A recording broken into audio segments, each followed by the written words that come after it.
بسم اللہ الرحمن الرحیم۔ السلام علیکم ورحمۃ اللہ وبرکاتہ۔ شرمگاہ کو ہاتھ لگانا۔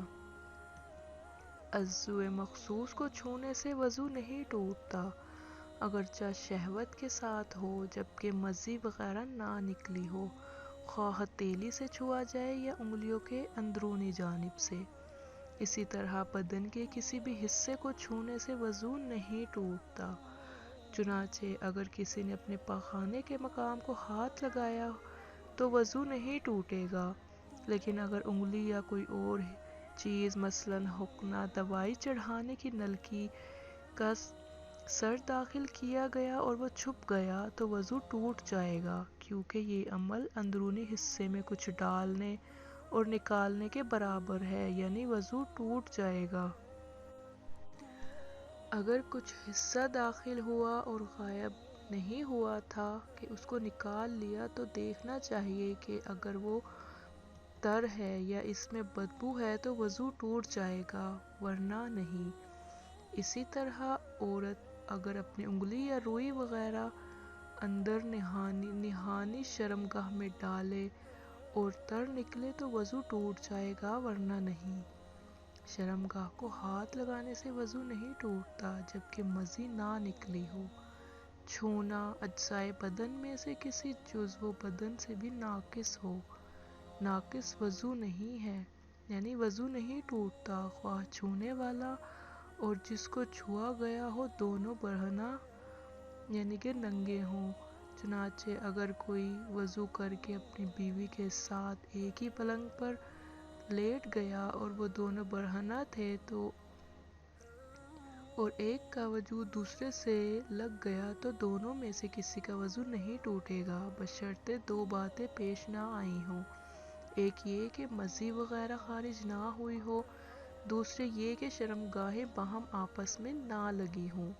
اس صورت میں مرد کا وضو ٹوٹ جائے گا اگر اس کو استادگی ہوئی اور دونوں کے درمیان بدن کی حرارت کے احساس سے مانع ہونے والی کوئی چیز حائل نہ رہی ہو، لیکن عورت کا وضو محض شرمگاہوں کے باہم مس کرنے چھونے سے ہی ٹوٹ جائے گا جبکہ مرد کو استادگی ہوئی ہو۔ اگر دو عورتیں برہنہ حالت میں اکٹھی لیٹیں اور ران کی شرمگاہیں باہم مل جائیں تو دونوں کا وضو ٹوٹ جائے گا۔ دو بالغ آدمیوں کی شرمگاہیں مل جائیں تو خواہ دونوں مرد ہو یا عورتیں، یا ایک مرد اور دوسری عورت، بشرطے درمیان میں کوئی ایسی چیز حائل نہ ہو جس کی وجہ سے ایک کو دوسرے کے جسم کی حرارت محسوس نہ ہو سکے۔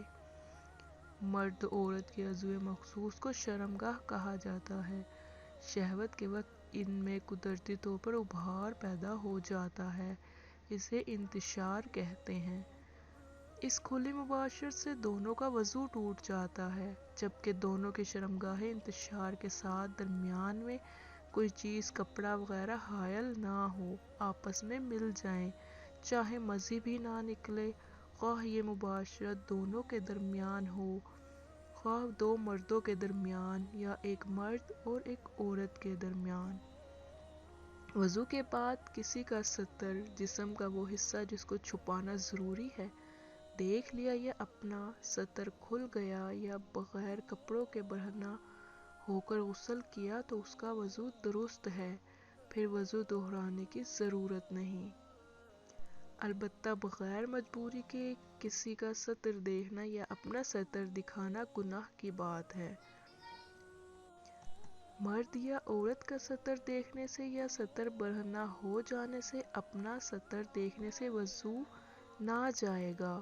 وضو کے دوران گھٹنے کھل جانے سے وضو میں کوئی نقص نہیں آتا، البتہ دوسروں کے سامنے بلا ضرورت گھٹنے کھولنے کا سخت گناہ ہے۔ مرد یا عورت اپنے خاص حصے میں تیل یا کوئی دوائی یا پانی ڈالیں یا پچکاری سے یا کسی اور طرح سے وہ باہر آئے تو اس سے وضو نہ ٹوٹے گا، اس لیے کہ خاص حصے میں نجاست نہیں رہی، تاکہ یہ احتمال نہ ہو کہ یہ تیل وغیرہ اس نجاست پر ہو کر واپس آیا ہے۔